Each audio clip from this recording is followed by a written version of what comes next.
While local parents are venting their frustrations at the recent government decision to suspend partial tuition payments for students whose parents are unable to afford the skyrocketing school fees of private institutions, I think that most of the private schools should lessen their fees because it's outrageous that you're paying more for a primary school child to go to school than a high school child. And that don't include books, lunch, food, everything else. I think some of the private schools are very steep. Even they got me. Very steep. If they know they're not going to pay, You pay $200. They don't do that. if they know they're not going to help the parents pay for the students to be in private school, well, get behind the private schools to lower their prices, which is they're not doing that and they're not doing anything.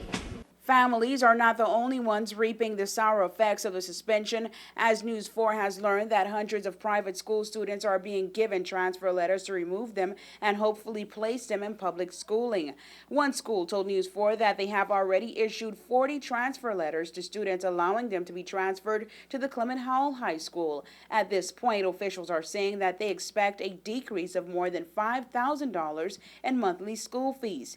News 4 attempted to contact a number of private institutions to find out if they have an alternative payment plan set up, which will work out in the best interest of the schools and parents. However, up to broadcast time, we were unsuccessful.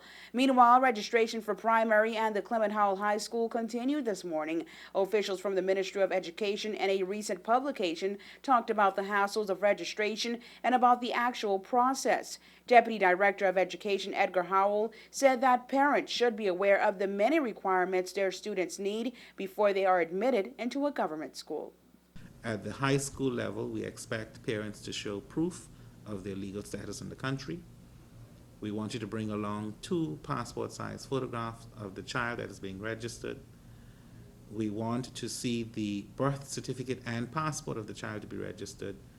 Bring along the GSET documents. It would have been a letter signed by the coordinator of the Grade 6 Achievement Test and the grades that the child received in the Grade 6 Achievement Test. Students are also required to obtain a medical. Howell noted that students are to be taken to the Myrtle Rigby Health Complex for these examinations. Howell also noted that the Education Department is plagued with a number of tremendous problems associated with school registration.